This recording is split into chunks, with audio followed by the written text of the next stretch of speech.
que só um setor, está tudo perfeito, mas um setor lá tem uma situação gravemente de risco, ele vai, interdita aquele setor, então a partir daquele momento o setor passa a não trabalhar mais, fica paralisado o serviço até a correção do gravemente de risco e depois ele volta para poder dar o desembargo e o delegado, no caso hoje não é mais delegado, desculpe, é o superintendente do trabalho assinar a portaria de desinterdição, ok?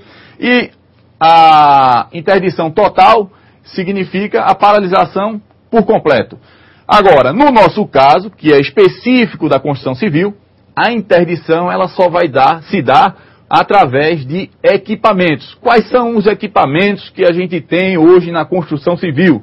Temos vários, mas especificamente você pode dizer aí, a grua é um equipamento de fundamental importância, tanto é relevante a importância desse equipamento, que tem um anexo na NR18, que é um anexo 3, que a gente também vai dar uma passada lá, depois que a gente der continuidade aqui ao curso. Tem os guinchos, né? Guinchos, elevadores, o elevador de carga e o elevador de passageiro. Todos os dois são passíveis também de interdição. Outro equipamento, a serra circular de bancada. Serra circular de bancada é um equipamento perigosíssimo, é um dos maiores índices de acidentes. E o acidente com serra geralmente tem perda de membro. Qual é o membro? Os dedos, né? Afeta logo diretamente os dedos. Outro equipamento, betoneira. A gente também tem uma série de incidências de acidentes com betoneira. Ok? Então, embargo só de obra, interdição, máquinas e equipamentos. Isso aí na parte de Constituição Civil. Ok, pessoal? Qualquer dúvida, pode fazer a pergunta, a gente paralisa aqui e tira a dúvida na hora, tá bom?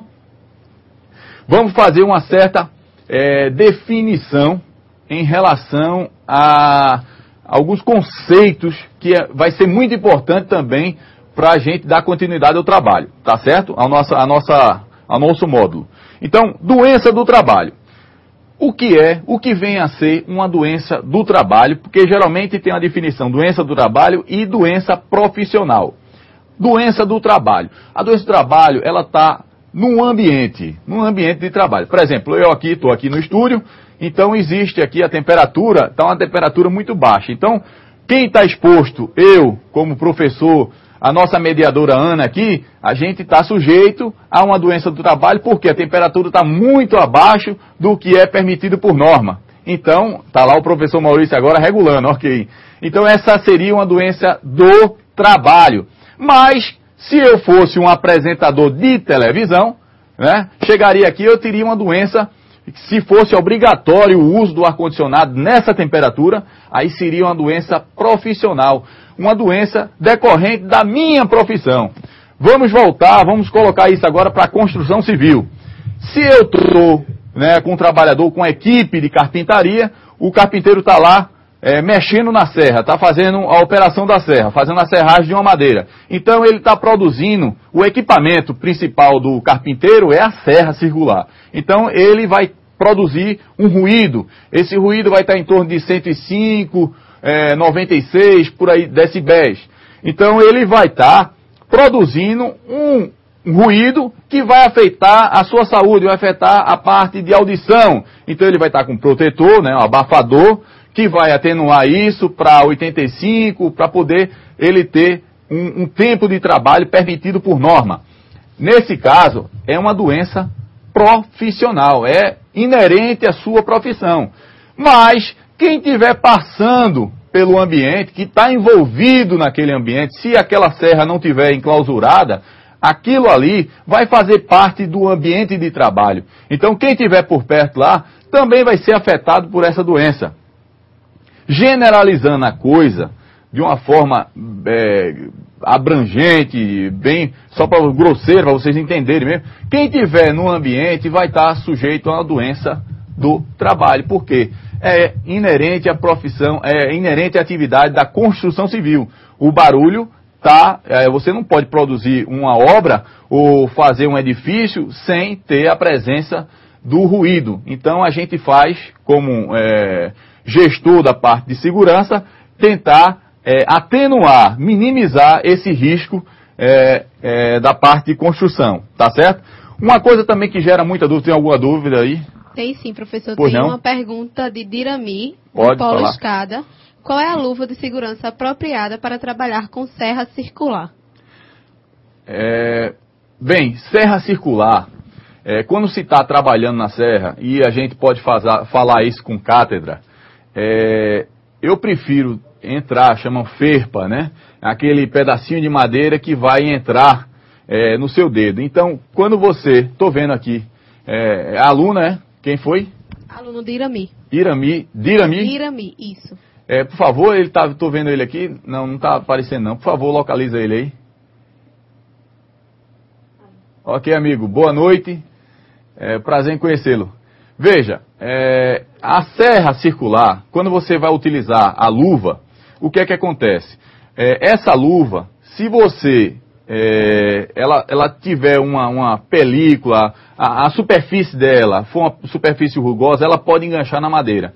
A gente já teve aqui diversos acidentes com relação a essa parte de luva. Então, a luva encaixa na madeira, a madeira, quando está serrando, a serra, bem dizer que suga essa madeira e o cara vai com a mão dele e levanta a coifa protetora, e isso aí pode gerar um acidente, um corte, uma perda de membro. Então, eu aconselho, como engenheiro de segurança do trabalho, quando se estiver utilizando a serra, certo?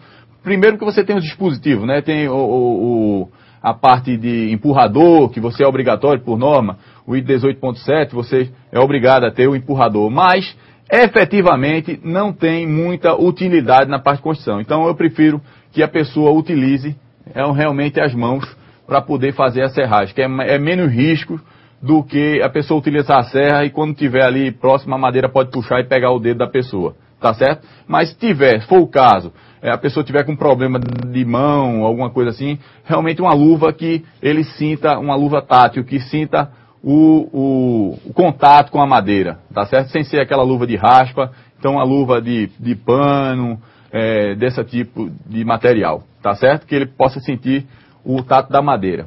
Tem mais alguma dúvida? Tem sim, professor, do Polo Cabo Centro. Os alunos estão perguntando se faz intervenção em obras. Não entendi. Intervenção? Isso, em obras, no caso em edifícios.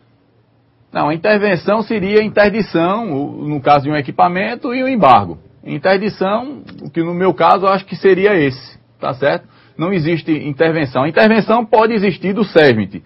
Por exemplo, numa determinada empresa, o SESMIT achar por bem que está uma situação que vai causar um acidente, eu vou lá, vou fazer a interdição, ou senão vou paralisar o serviço temporariamente para que seja corrigido esse determinado serviço. Tem mais uma pergunta do Diramita, do Paulo Escada. Ele pergunta se um vazamento de GLP em espaço confinado caracteriza risco grave e iminente. Claro, sem dúvida. Grave e iminente risco, a definição, se a gente voltar aqui, a gente vê toda a condição ambiental de trabalho que possa causar um acidente no trabalho ou uma doença profissional, com lesão grave à integridade física do trabalhador. Então essa definição, ela é bem abrangente, tá certo? O GLP, ele pode causar dano à saúde do trabalhador, sim. Então é considerado um grave e iminente risco. Mais nenhuma dúvida, professor, podemos continuar. Vamos dar ok. Bem, a questão do acidente típico, tá certo? O acidente típico e o acidente de trajeto. O Dirami falou aí a questão da luva. Geralmente, quando se usa a serra, né, você não toma as devidas precauções, ou senão o trabalhador não está treinado a usar o equipamento, ou não está habilitado ou qualificado para usar esse equipamento, ele vai gerar um acidente típico. Que acidente típico é esse? Ele vai sofrer um corte. Então, um acidente típico é caracterizado por um choque, é caracterizado por um corte, por uma pancada. Então, esse aí, uma perda de membro, esse aí é um acidente típico. E um acidente de trajeto. Acidente de trajeto é aquele acidente que acontece no percurso do trabalhador sair, o deslocamento entre a casa do trabalhador e o ambiente de trabalho. Então, e vice-versa, né? De casa para o setor, para casa, né? Do trabalho para casa. Então, esse percurso aí, ou quando o trabalhador está desenvolvendo uma atividade para a empresa, né, para a empresa, e essa atividade é externa. Então, o que acontecer com ele lá é considerado um acidente de trajeto. Ok? Se gerar alguma dúvida aí, pode me questionar depois, tá bom?